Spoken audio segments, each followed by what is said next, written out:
All right, obviously a hard-fought game. Game went back and forth. I thought our guys played hard. Had some opportunities to win it, and at the end of the day, they made more plays than we did. With that, I'll turn it over to you with your questions. The decision to kick the field goal in overtime, 4-6, was there any thought of going for the win and trying to just win it right there on Yeah, offense? there was. If we had gotten to 4th and 2, 4th and 3, possibly, we had talked about that, going for the win for sure. What was your reasoning behind kneeling at the end of the game? Yeah, I mean, just, I thought about it. I thought about going for it just with their pass rushers and, in 20 seconds, I just wanted to make sure. Really, I was trying to end the game a couple plays before, using the timeout on 3rd down. We had them at, I think it was the plus 41, trying to make sure we had the right defense there to make it a tough field goal, which it was, and emptied out the next one to try and, hey, it's in the rain, make the kicker think about it a little bit, and he made a 59-yard field goal. Great play by him, and then we're left with one right there, and so we went to overtime, got the ball, and had a chance to win it, and at the end of the day, didn't. Do you think you should have kept one of those? Like, I understand, obviously. Yeah, I mean, hindsight's always 20/20, so believe me, it's gone through my mind more than once. So when you get the result you're always looking back and saying, hey, yeah, maybe kept one of those, and so that's the life we live. I don't know if you could play much better defensively than you guys did in that first half. What, from your perspective, changed after halftime? Yeah, in the second half, they hit a couple runs. They went to the run game more, Mike, there, and hit a couple runs, and then it became a two-dimensional type of game again with their running game, the RPOs, and then Hurts made a number of plays with his feet, more so in the second half than he did in the first half. So I thought we were rushing well in the first half and playing good rushing coverage, and they had their tackle down as well in the game, going into the game, and so I felt like our front was getting after him a little bit there, and then in the second half he got out a few times and was giving us some trouble with his feet. Sean, I know these are always tricky questions, but your evaluation of the officiating. No, I'm not going there. I appreciate the question, Tim, but I can't go there. With the 4 for 4 in the red zone, Yeah. Obviously, I'm assuming you don't think that's going to be done defensively. No, I mean, I thought our 3rd down defense was good, but our red zone wasn't good enough. Tried to hit a zero blitz there at the end just to, and he popped the quarterback run, and so they had to. I mean, he was making plays with his feet, so you're trying to do everything you can to add to the rush lanes, and he popped the run. So. What do you make of the performance of the offense, and maybe in the broader context of 2 weeks now with Joe? Yeah, I thought we moved the ball well. 500 yards. I think that says a lot about the direction we're headed on offense. I do think we had some opportunities to come up with more, and so just as an overall team, I think that's the kind of the general sentiment coming out of the game is, whether it's special teams, opportunities there, opportunities offensively, opportunities defensively, and so those are the ones you want back. I know the players want some of that back. I want some of it back. The coaches do as well. So against a good football team, came in here and played well. We just got to continue to work on finding plays, right? Finding plays down the stretch, and obviously not enough. When you go on the road, score 34 against Philly, I mean, everybody knows how good they are on both sides of the ball. Does it feel a little bit from a complimentary perspective, the defense let the offense down a little bit in this spot?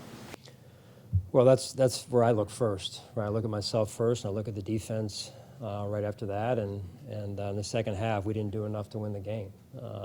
And so if you come out and you're able to shut them down in the second half like we did in the first half, then yeah. But again, I think it's a team game, and so you have opportunities across the board, offensively, defensively, and special teams. But that's where I start with myself and the defense. John, what was the explanation they gave you for the intentional ground call? They said that Gabe was not in the area. Is that the one you're referring to? Yeah. From the information I got, Gabe was in the area. So that's what I go by. On the shot What at did the you end see zone. out of- Sorry. What did you see out of Gabe in general tonight? Yeah, I thought he made some big-time catches for us. I thought quite a few of the guys did. You know, Josh moved the ball around a little bit there, and I thought Josh stood in the pocket well. And again, that's a good pass rushing defense. On the shot at the end zone there to Gabe, was that he just turned the wrong way? Like, what happens there? Yeah, I mean, it was just a little bit of miscommunication there, and had him open, and that's where I'm saying that's one right there, where opportunity to win the game, put it away, and they made the plays that were there to be made, and we didn't. But we go back and learn from this, and we move forward. What's the assessment of your place kicking lately? Well, I think T. Bass has done some really good things. We have a lot of confidence in T. Bass. Obviously, he made some kicks tonight, and he wants two of those back, I'm sure. Those are some of the opportunities I was referring to overall as a team. But it never comes down to one person or one play. I know you didn't want to touch too much on the officiating, but when you do go on the road, having as many penalties as you guys had today, from assessing that, I mean, how big of a problem was that in this game? I mean, we'll look at them. I mean, I know one. I can just tell you one. I saw the replay. Our hands were outside the framework on one of the holds that got called. So I'm not going to get into how many we had, how many they had, or whether the calls were there or not. At the end of the day, you got to take the officials out of it. Is what you got to do with your level of play. I know at the end of the day, winning and losing is all that really matters. But listening to one of the Eagles' defensive players after the game on the field doing an interview, he was like, Josh Allen's an MVP kind of quarterback. Have you seen that the last couple of weeks? Have you seen that switch a little bit? Right. No. Yeah. For sure. His level of play has risen over the last 2 weeks, and I think that's really the biggest thing. When your quarterback is playing well, you got a chance. And the inconsistency leading up to the last 2 weeks were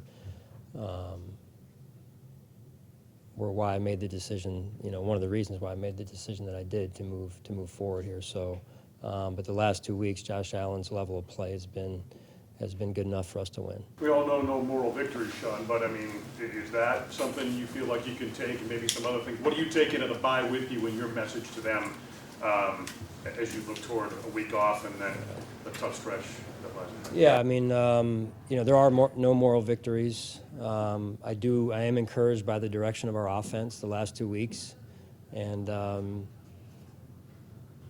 so I think holistically as a team, we've got to assess where we're at, go and do some self-scout this week, and get ourselves ready for the Kansas City Chiefs. Sean, you Okay, last one. One of the things in the locker room that was thrown around was gut punch.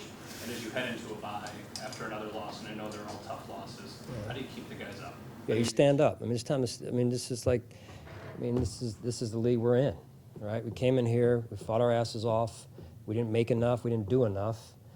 Make enough plays, do enough on the coaching end, and at the end of the day, there's a tough group of guys in that locker room, right? So tough group of coaches, and we're a good football team, and we just came out on the short end here. So there are no moral victories.